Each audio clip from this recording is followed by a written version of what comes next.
आज आपण पाहणार आहोत कांदा चाट कसा बनवायचा तो, आणि त्याचबरोबर मी तुम्हाला दोन्ही चाट चटण्या सुद्धा दाखवणार आहे। हा आपला कांदा चाट अशा पद्धतीचा होणार आहे। चला तर आपण रेसिपीला सुरुवात करूया। सर्वात आधी आपण चाट चटण्या बनवणार आहोत। त्यासाठी इथे मी एका बाउल मध्ये हाफ कप ओले खजूर घेतलेले आहेत। खजूरच्या आतल्या मी संपूर्ण बिया काढून घेतलेल्या आहेत। हे आता एका बाउल मध्ये टाकूया। आणि अर्धा कप इथे मी चिंच घेतलेली आहे। एक कप आपल्याला यामध्ये गरम पाणी घालून एक अर्धा तासासाठी हे आपल्याला भिजत ठेवायचं आहे।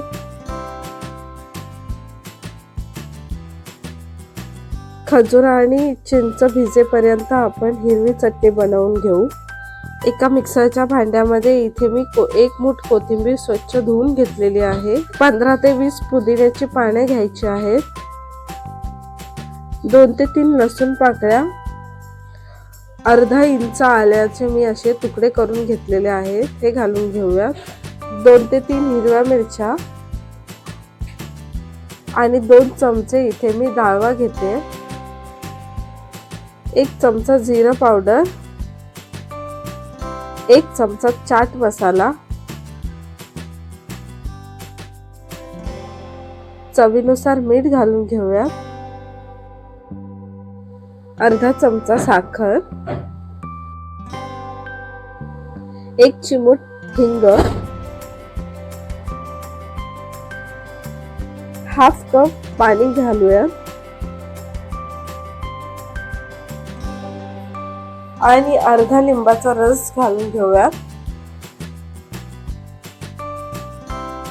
झाकण लावून आपल्याला हे बारीक दळून घ्यायचं आहे। हिरवी चटणी आपली तयार आहे। मी एका बाउल मध्ये काढून घेते। जर तुम्हाला ही चटणी एक आठवडा फ्रीज मध्ये ठेवायची असेल तर तुम्ही यामध्ये पुदिना घालू नका। आता आपण भिजत ठेवलेली खजूर आणि चटणी पाहूयात। ही बघा छानपैकी भिजलेली आहे।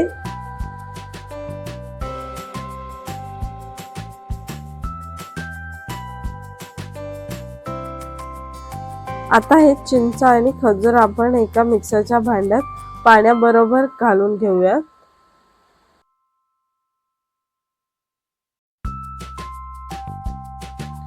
झाकण लावून हे सुद्धा आपल्याला बारीक करून घ्यायचं आहे। चिंच आणि खजूरचा गर आपला रेडी आहे। हे आपल्याला एका चाळणीच्या सहाय्याने गाळून घ्यायचं आहे।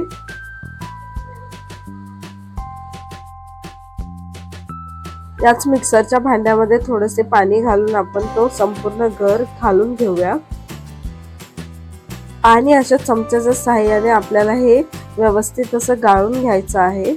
आणि हे जे केस येतात ते आपल्याला टाकून द्यायचं आहे। चिंच खजूरचा गर आपल्याला शिजवण्यासाठी इथे मी एक कढईमध्ये 1 चमचा तेल घेते आणि यामध्ये आपला हा संपूर्ण गर घालून घ्यायचा। बाउलला गर लागलेला सुद्धा आपण थोडंसं पाणी घालून घेऊया। 2 मिनिटं हा गर व्यवस्थित असा मिक्स करून घेऊया। आता यामध्ये आपल्याला काही मसाले घालायचे आहेत। अर्धा चमचा लाल मिरची पावडर, अर्धा चमचा तिखट, चवीनुसार मीठ, हाफ चमचा जिरा पावडर, अर्धा चमचा चाट मसाला, 1/4 चमचा काळी मिरी पावडर आणि अर्धा कप गूळ। आता ह्याला व्यवस्थित मिक्स करून घेऊया। 1-2 बॉईल येऊ द्यायचे आहेत।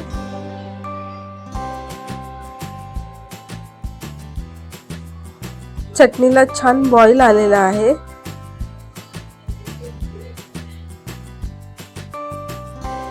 चटणी एवढीच पातळ काढूयात, कारण चटणी थंड झाल्यानंतर घट्ट होते।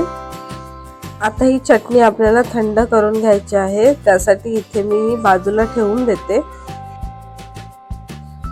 आता आपल्याला कांद्याच्या पुऱ्या बनवायच्या आहेत. त्यासाठी इथे मी 3 कांदे घेतलेले आहेत. ते अशा प्रकारे कट करून घ्यायचे.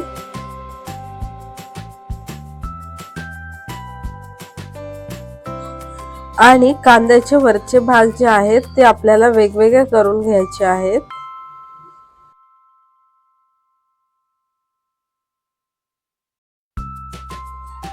तुम्ही बघू शकता की ते आरामात हा कांदा आपला सेपरेट होत आहे. अशाच पद्धतीने आपल्याला सगळे कांदे काढून घ्यायचे आहेत.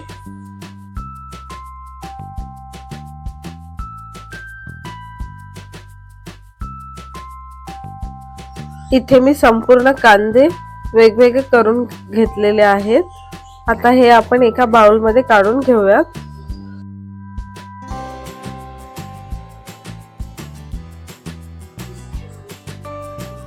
आणि जे आपले कांद्याचे लहान भाग होते ते इथे मी कट करून घेते. यामध्ये अजून तुम्ही थोडासा कांदा घालून हेच आपण चाट बनवण्यासाठी वापरू शकतो. आता आपण कांदा चाट साठी स्टफिंग बनवायला घेऊयात. स्टफिंग बनवण्यासाठी इथे मी एक बाउल घेतलेला आहे. एक बारीक चिरलेला कांदा,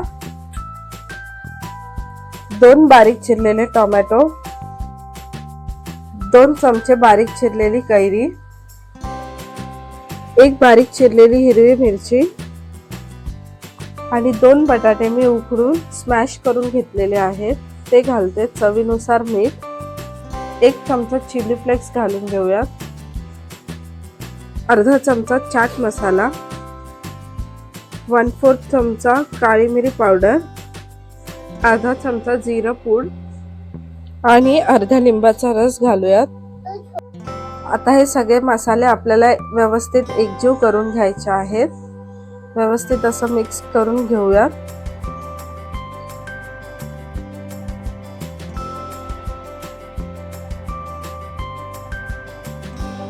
आणि यामध्ये आपल्याला कोथिंबीर सुद्धा घालायची होती, ती मी विसरली.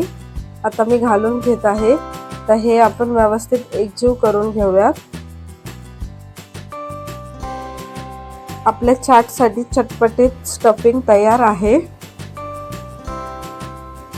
आपल्या कांद्याला क्रिस्पी बनवण्यासाठी आपल्याला लागणार आहे अर्धा कप बेसन, 2 चमचे तांदळाचं पीठ आणि आपल्या कांद्याला जास्त वेळ क्रिस्पी ठेवण्यासाठी इथे 2 चमचे मी रवा घालत आहे.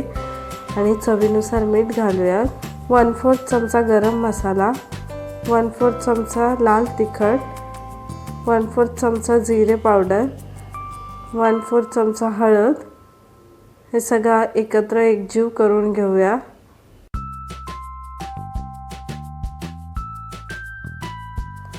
आता यामध्ये थोडे थोडे पाणी घालून आपल्याला हे घट्ट असं बॅटर तयार करायचं आहे.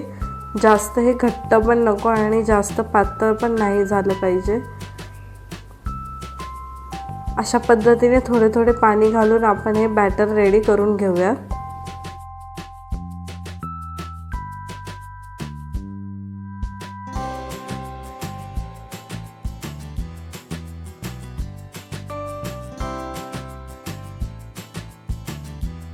आपण या बॅटरमध्ये कुठल्याही प्रकारचा सोडा टाकणार नाही आहोत.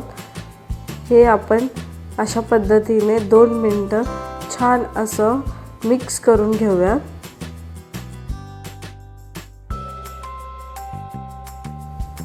आपलं हे बॅटर व्यवस्थित असं तयार आहे.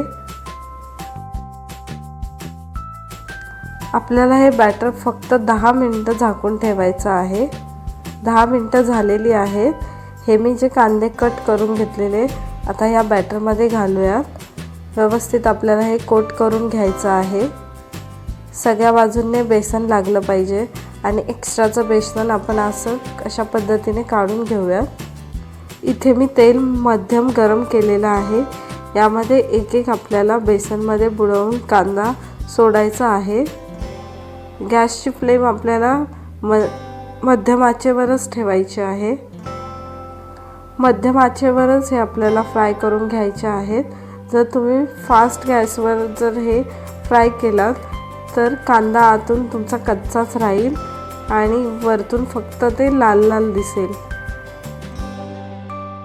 एका बाजूने तळून झाल्यानंतर हे आपल्याला दोन्ही बाजूने तळून घ्यायचे आहे। अशा पद्धतीने आपण हे पलटून घेऊया। छानपैकी आपल्याला हे गोल्डन ब्राऊन रंगावर परतून घ्यायचं आहे। अशा पद्धतीने हे तुम्ही मिक्स करत राहा। आपल्या कांद्याचा रंग बदललेला आहे। आता आपण हे एका चाळणीच्या साहाय्याने हे कांदे काढून घेऊया।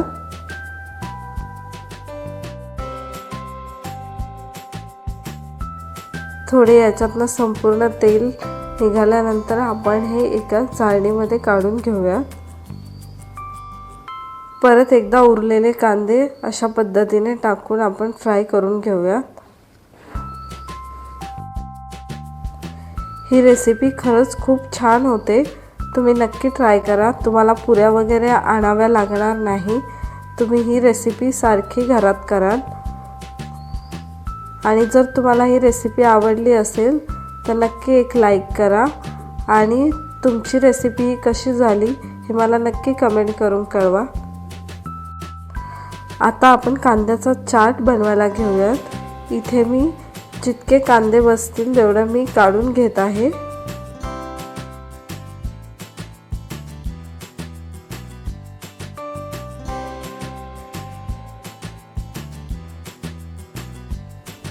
आणि आता यामध्ये आपण जे स्टफिंग तयार करून ठेवलेलं ते थोडं थोडं घालून घेऊया। तुमच्या घरात जर पाहुणे वगैरे येत असतील तर तुम्ही हे स्टफिंग वगैरे चटण्या वगैरे बनवून आधीच फ्रीजमध्ये ठेवू शकता आणि नंतर तुम्ही ही कांदा फ्राय करून घेऊ शकता। खूप झटपट रेसिपी होते ही। आणि आता वरतून घालूया थोडासा चाट मसाला आणि ज्या आपण 2 चाट चटण्या तयार करून घेतलेल्या त्या चटण्या घालूया। सर्वात आधी मी घालत आहे हिरवी चटणी